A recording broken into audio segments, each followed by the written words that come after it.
네, 안녕하세요. 반갑습니다. 이승우 소장입니다.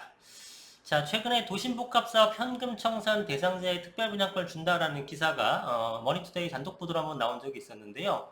자, 이게 내용이 뭐였냐면은 정부가 다음 달 발표하는 주택공급대책에 도심 공공주택 복합사업 현금 청산 대상자에게 특별 분양권을 부여하는 구제안을 포함시킬 것으로 보인다. 만약 이게 사실이라 그러면 엄청난 파장을 일으킬 만한 내용들인데, 자, 여러분 기억하실지 모르겠지만 이 도심복합사업이라는 것은 작년 이사대책 때 국토부에서 변창흠 장관 재임 시절에 발표했던 거죠.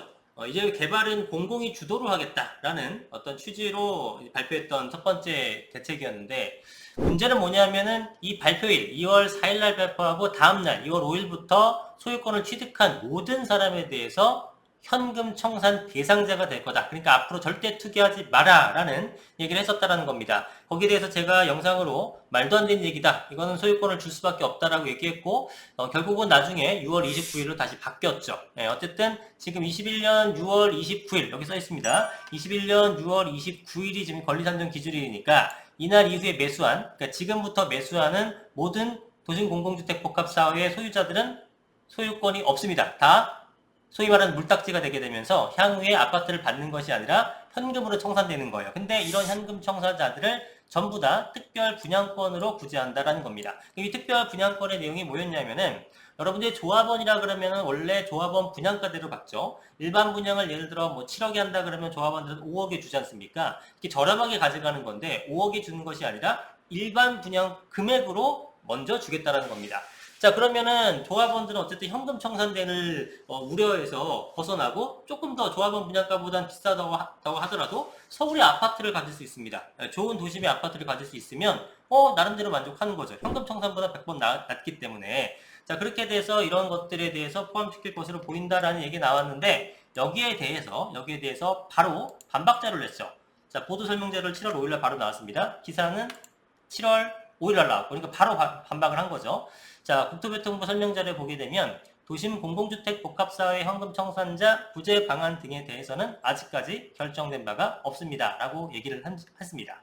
그죠? 도심 공공주택 복합사회 현금 청산자 구제를 위한 구체적인 방안 및 발표 시기 등에 대해서는 아직까지 결정된 바가 없습니다. 자, 뭔가 논의는 되지 않았나라는 추측은 해볼 수가 있어요. 왜냐하면은 지금 현금 청산자 이런 것들 때문에 뭐 이거 등등 외에도 여러 가지가 있겠습니다만 도심 공공복합사업이 거의 되는 게 없습니다. 그죠? 지금 76곳인가 후보지 중에 8곳이 지구 지정을 완료했고, 그 중에서는 조금 눈에 띌 만한 증산 4구역이라든가 신길 2구역, 꽤 좋은 입지를 갖고 있는 이런 것들도 지금 도심 공공주택 복합사업으로 진행하는데, 실제로 문제는 뭐냐면 진행되는 게 없다는 겁니다. 자, 왜 그러냐면 이런 현금 청산자 문제 등등으로 인해서죠. 그래서 이걸 속도를 빨리 내고 뭔가 가시적인 성과를 나타내기 위해서는 얘네들한테 혜택을 줘야겠구나라고 생각이 바뀔 수도 있다는 겁니다. 근데 지금 이게 정보가 미리 새버리게 되면은 또 난리가 나겠죠. 도심 공공주택 복합사업에서도 이후에 구입한 사람들에 대해서도 구제를 해준다 그러면은 막 거래가 될 것 같으니 일단은 그런 바 없습니다라고 얘기한 걸 수도 있고, 실제로 아무 얘기도 없는데 그냥 뭐 보도가 난 걸 수도 있고, 근데 뭐 아니땡 굴뚝에 연기 날까 싶기도 하고요. 잘은 모르겠습니다만 어쨌든 이런 얘기는 현재까지는 공식적으로 오피셜로는 부정을 했습니다. 그래서 현금 청산의 그 권리산정 기준 이후에 소유권 취득한 사람에 대해서는 현금 청산의 위험성이 여전히 있다라는 거죠. 여하튼 뭐 공공이 주도해갖고 사업을 진행하는 것 자체가 사실은 굉장히 좀 어렵다라고 좀 판단이 됩니다. 자, 국토교통부에서도 또 다른 보도자료를 발표한 게 있는데 이것도 한번 살펴볼게요. 자, 여러분들 지금 우리 주택 거래할 때는 실거래가가 다 공개가 되지 않습니까? 그런데 공개가 되지 않는 품목들도 있었는데 그게 바로 공장이나 창고 이런 것들이었습니다. 근데 이런 것들도 7월 8일서부터 실거래가를 공개합니다. 공장, 그 다음에 창고, 그 다음에 운수시설, 뭐 위험물 처리시설, 자동차 관련 시설, 자원순환시설인데 우리가 그나마 관심 있는 거는 공장이나 창고죠. 이런 것들 요즘에 뭐 건물을 짓는다든가 아니면 사옥으로서 많이들 구입을 하시니까, 자, 이것을 이제 실거래가를 공개하겠다라고 하는 거고, 공개는 2006년도 아파트 공개를 가장 먼저 했고요. 그 다음에 2012년도에 단독 연립 다세대 다가구를 오픈을 했고, 오피스텔 토지 아파트 분양권 입주권은 2015년에, 그 다음에 상업 업무용 부동산은 2016년도에 실거래가 공개를 했는데, 그동안 공장이나 창고 등등은 실거래가 공개를 하지 않다가 이번에 한 겁니다. 그럼 2006년도가 아파트 공개라면은 그 전엔 아파트를 거래할 때 실거래가 공개 안 됐나요? 안 됐습니다. 네, 저는 이 전부터 부동산을 했었는데, 저는 오히려 아파트 가격이 실거래가 공개되는 게 너무 신기했죠.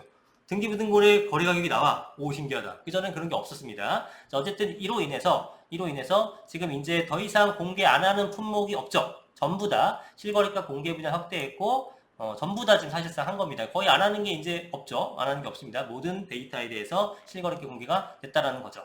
자, 참고로 개인정보 보호를 위해서 상세 지번 정보를 제외한 공개 대상 부동산의 소재지 면적 계약일들이 공개되는데, 상태 지번 정보 공개니까 예를 들어 서울시 강남구 역삼동이다. 그러면 역삼동의 몇 번지까지는 모르겠고 역삼동의 실거래가 면적 이런 것들이 나온다라는 거예요. 근데 공장이나 창고 등의 거래 특성상 실거래가의 건축물 토지 외에도 내외부에 설비된 설치 공작물 이런 것들이 다 포함돼서 거래가 되거든요. 당연하죠. 공장을 거기에 있는 비품들을 사용하려면 거기에 대한 돈도 지불해야 되지 않습니까? 그게 계약 금액이 포함되어 있는 거예요. 그래서 실거래가 분석할 때 따져볼 필요가 있는데 주의할 필요가 있는데 이거를 실제로 우리는 내부적인 사정을 모르는 상태에서는 정확한 데이터가 되기 좀 힘들 것 같아요. 예를 들면 경기 안산 단원구 소재 A 공장은 별도 설비 공작물이 없어서 49억에 매매됐는데 동일 지역의 B 공장은 고가의 설비 공작물이 포함되면서 금액이 확 늘었죠. 네, 이 동네 엄청 올랐네 라고 하는 게 아니라 이 80억 중에서 예를 들어 한 20억이든 30억이든 기존에 비품이 있었을 수 있다라는 겁니다. 그래서 이것만으로는 사실 정확하게 데이터를 좀 추정해내기가 쉽지는 않아 보이긴 합니다. 자, 어찌 됐건 이건 앞으로 향후에 조금씩 수정될 것이고 지금 이번에 공장이나 창고 등도 실거래가 공개가 된다고 합니다. 요즘에 이제 그 건물 디벨롭 하시는 분들, 시행업자분들도 주택을 매수가 할 만한 게 거의 없습니다. 땅값이 하도 많이 오르고 또 이제 매도하는 게 별로 없어서. 그런데 기존에 이제 공장이나 창고 같은 것들은 장사가 안 된다거나 사업이 잘 안 되시는 분들 이런 거 파는 것들이 있거든요. 그래서 이런 것들 공장 창고 위주로 많이 거래가 됩니다. 성수동 쪽하고 영등포동 쪽에 지금 엄청나게 거래가 많이 됐고 거기를 부신 다음에 지식산업센터를 짓는다든가 거기를 부시고 오피스텔 짓는다든가 이런 것들이 많죠. 네, 그런 것들을 할 때 도대체 이 동네가 얼마인지 정확하게 데이터가 없었는데 이제 이런 실거래가 공개 자료가 생기게 되면서 대략적인 동네 시세를 좀 더 파악하기 수월해진 것 같습니다. 자, 오늘 영상은 여기까지 하겠습니다. 구독과 좋아요 많이 눌러주시고 더 좋은 영상으로 찾아뵙겠습니다. 감사합니다.